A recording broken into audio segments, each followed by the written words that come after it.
Do you want to be a financial minimalist? What the heck is a financial minimalist anyways? Well, according to theskim.com, a financial minimalist is a person who spends intentionally on the things they value or things that serve a purpose and cut out the rest. That sounds pretty good to me. So if you are into this minimalism life, not with just your home, but with your finances too, stick around. I have 9 areas where you can get started.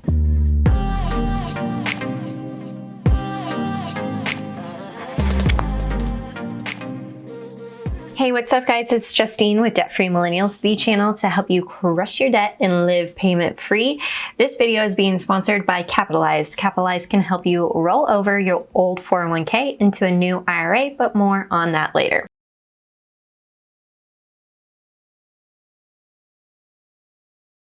So this idea of financial minimalism, it came to me as I was perusing YouTube, looking at decluttering videos and organization videos. Kyle says I'm kind of obsessed with it and he rolls his eyes big, but let me tell you, it brings my heart much happiness when things are clutter-free and I can donate things to Goodwill and just be done. And so I was thinking, how can I apply this same mindset to my finances to make sure that I am not cluttering my finances with unnecessary investments, fees, or paperwork. So there are 9 key areas where you can start minimizing all of the negativity that might be surrounding your current financial situation.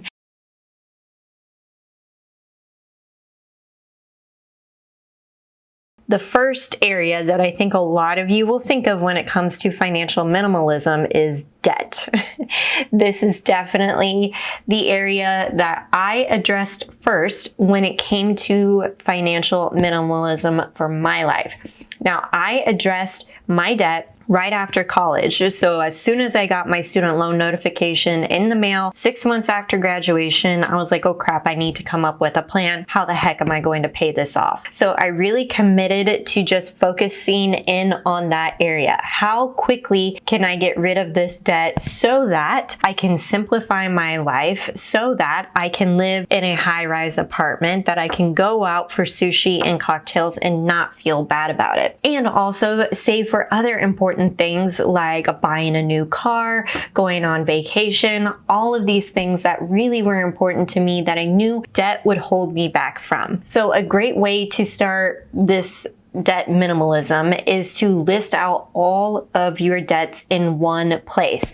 I like to use my budget toolkit. This is the spreadsheet that's for free, linked below, that you can use to track your income and expenses, and also set up a tab where you can have a list of all of your running debts that you owe, including the name of the company, the total outstanding balance, the interest rate, and the minimum payment. Then you'll want to have a plan to pay it off. I've talked about those cold weather debt analogies. I don't know why they're cold weather, but debt snowball and debt avalanche. I will link to the video up here where I compare the two. So if you're going to DIY this, in other words, it's just you're not working with debt settlement companies, anything like that. You can actually pay this off in 2 very easy methods.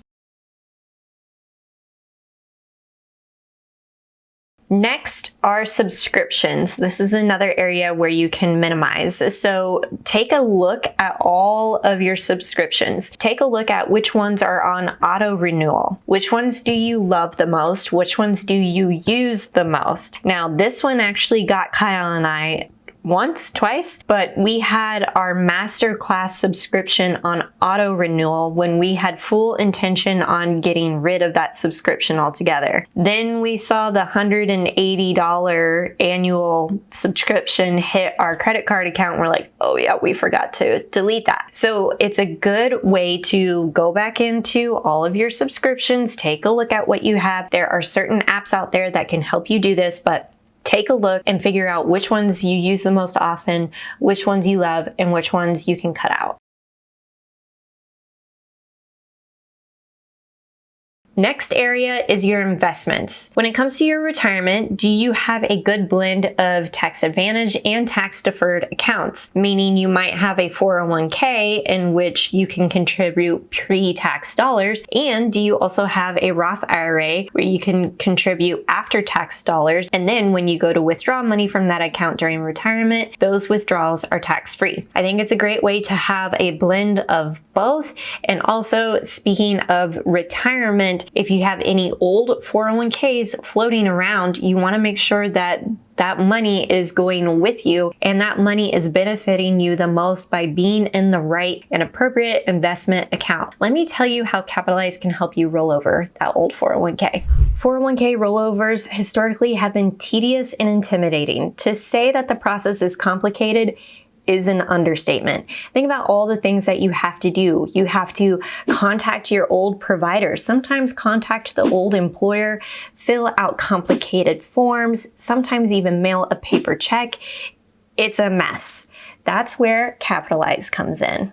Capitalize is an independent platform, so independent of any type of brokerage firm or investment company, who helps you roll over your old 401k into an IRA for free. With Capitalize, you can let the experts do all the heavy lifting, easily compare your rollover options, do everything mostly online, and it's free. So why would you want to roll over an old 401k? Perhaps you don't want to leave it with an old employer. Plus, that old 401k plan could have really high fees and limited choices on what you can invest in. Don't know where your old 401k is located? Capitalize uses proprietary technology to locate 75% of the 80 million 401k accounts in the US. Now, Capitalize may make a referral fee based off of the IRA that you might choose that's listed on their website, but the choice is totally up to you. Look, there are 24 million forgotten 401k accounts that add up to $1.35 trillion. That's so much money. So don't let one of your old 401k accounts be one of those. Sign up for Capitalize for free using the link in the description box below. All right, the next area that you can clean up, anybody could do this today, is your discretionary spending. This is all the money that might be left over after you have paid your mortgage, your rent, your bills, and your debts. So any of that fun money. What can you clean up here and be intentional about spending? Now, I did a whole 30-day intentional spending challenge. I will link to that video up here for you to check out. But I think this is a great way where you can challenge yourself for the next 30 days to see, okay, how am I spending this fun money? How am I spending my discretionary income that is making the most impact and also letting me live the life that I want to live? The next area that you can clean up are your tax documents. Now, the IRS recommends to keep your tax documents for around 3 to 7 years. So at the time of this video recording in 2022, that means it's okay to keep things as old as the year 2015.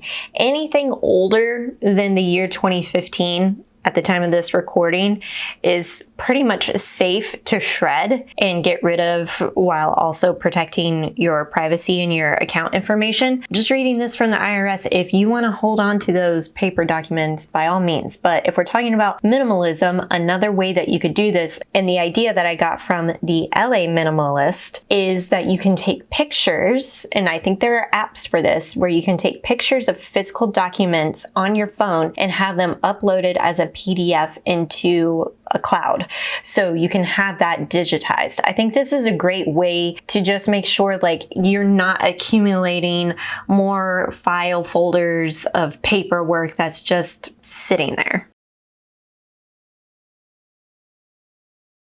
The next area that you can minimize are your fees. Take a look at any bank fees that you might be paying unknowingly by going through your bank account statements and seeing exactly what's being deducted from your monthly statement. We used to get a $1 mobile e-deposit fee for doing mobile checks. Now that isn't the case anymore, but that was something that we were paying for, and it's like, is this dollar per month, $12 a year, really worth it to us? You'll also want to take a look at investment fees, take a look at their expense ratios, and any administrative fees that you might be paying throughout the year. If you are working with a financial advisor, like you have a dedicated person who is working on your investments, ask them, how much did I pay you last year? Can you please give me a dollar amount? And then you'll actually know how much your financial advisor is charging you, and you can make the decision whether or not to work with that person. And another area that you'll definitely want to check out are any credit card fees that you might be incurring. I'm not talking about credit card debt or carrying a balance.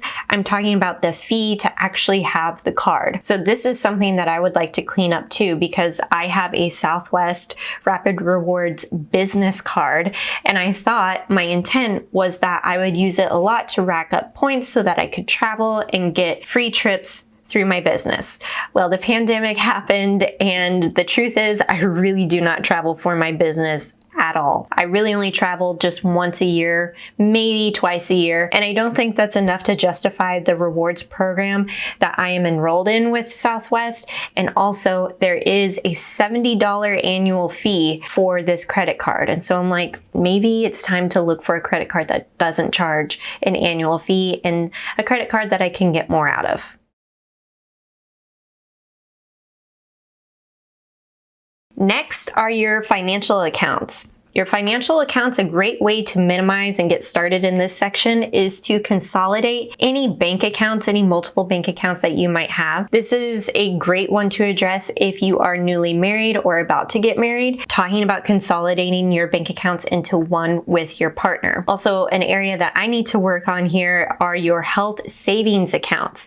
I have 2 old HSAs that are floating around because you can take them with you, but I haven't actually rolled that over into a new HSA, and I'm not entirely sure how I can do that, so I need to figure that out. But consolidating your financial accounts is a great way to work on financial minimalism. Okay, next category is insurance. A great way to minimize here in this area is to take a look at your car insurance. A lot of people like to pay the monthly car insurance payments because they can't afford the semi-annual payment at the time. But newsflash, if you start paying yourself monthly for that semi-annual payment, if you just set that aside in your budget every single month, then you'll have exactly the right amount of money to pay towards that semi-annual premium, which oftentimes gives you a big discount.